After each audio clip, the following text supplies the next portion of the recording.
ഒരു സൈനികൻ്റെ ഭാര്യയുടെ കത്ത്. കാർത്തിക മാസത്തിലെ ഒരു രാത്രി ആലപ്പുഴയിലെ ചെറിയ വീട്ടിലെ അടുക്കളയിൽ ലക്ഷ്മി വിളക്ക് കൊളുത്തി.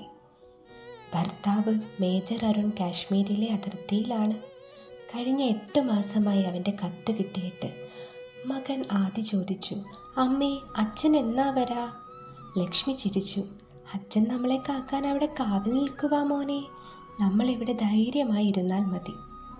എല്ലാ ദിവസവും രാവിലെ ക്ഷേത്രത്തിൽ പോയി അരുണിന് വേണ്ടി പ്രാർത്ഥിക്കും. വൈകുന്നേരം സ്കൂളിൽ നിന്ന് ആദിയെ കൊണ്ടുവരും, പഠിപ്പിക്കും, ഉറക്കും. രാത്രി കത്തുകൾ എഴുതും, അയക്കാൻ പറ്റാത്ത കത്തുകൾ. പ്രിയപ്പെട്ട അരുണേ, ഇന്ന് ആദ്യ സ്കൂളിൽ 1ാമത് വന്നു.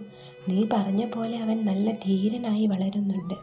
ഞാനും ധൈര്യമായിരിക്കുന്നു. നീ തിരിച്ചു വരുന്ന ദിവസത്തിനായി ഞാനിവിടെ നിന്റെ ചായ ഗ്ലാസുമായി കാത്തിരിക്കുന്നു. നിന്റെ ലക്ഷ്മി. ദീപാവലി ദിവസം വാർത്ത വന്നു. അതിർത്തിയിൽ ഏറ്റുമുട്ടൽ. ലക്ഷ്മിയുടെ ലോകം ഉരുണ്ടു. 3 ദിവസം ഫോൺ മുഴങ്ങിയില്ല. ആദി ചോദിച്ചു, അമ്മ കരയുന്നു? 4ാം ദിവസം ഒരു കോൾ വന്നു. അരുണിൻ്റെ ശബ്ദം. ലക്ഷ്മി, ഞാൻ സുരക്ഷിതനാണ്. നിന്റെ പ്രാർത്ഥന എൻ്റെ കൂടെ ഉണ്ടായിരുന്നു. ഫോൺ വെച്ചപ്പോൾ ലക്ഷ്മി കരഞ്ഞില്ല. അവൾ വിളക്ക് കെടുത്തി. പിന്നെ വീണ്ടും വിളക്ക് കൊളുത്തി. കാരണം അവൾക്കറിയാം, ആയിരക്കണക്കിന് ലക്ഷ്മിമാർ ഇന്ത്യയിലുണ്ട്.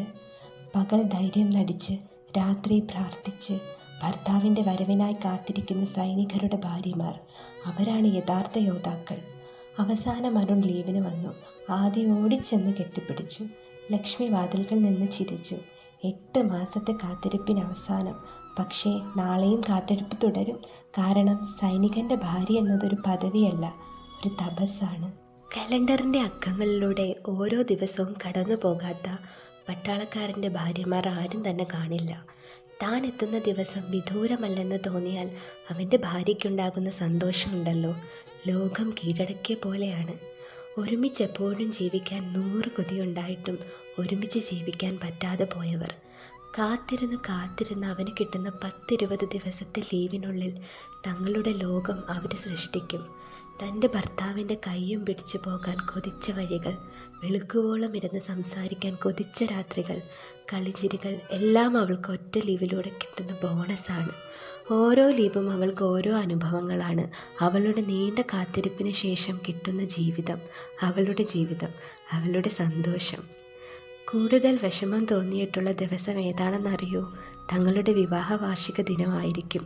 സന്തോഷത്തോടെ നമ്മൾ രണ്ടും 2 സ്ഥലത്ത് നിൽക്കുന്നെങ്കിലും ഈ ദിവസം കൂടെ കണ്ടായിരുന്നേൽ എത്ര നന്നായേനെ. ഓരോ ഭാര്യയും കൊതിച്ചു പോകും. ഇതാണ് ഞങ്ങളുടെ ജീവിതം. സന്തോഷത്തിൻ്റെ കൊടുമുടി, പിന്നെ കാത്തിരിപ്പിൻ്റെ താഴ്വര. കരയാറില്ല, കാരണം അവൻ രാജ്യത്തിന് വേണ്ടി നിൽക്കുമ്പോൾ ഞാൻ അവന് വേണ്ടി ഇവിടെ നിൽക്കണം. കാത്തിരിപ്പിൻ്റെ പേരിലൊരു ജീവിതം. പക്ഷേ ആ കാത്തിരിപ്പിനൊരു സുഖമുണ്ട്.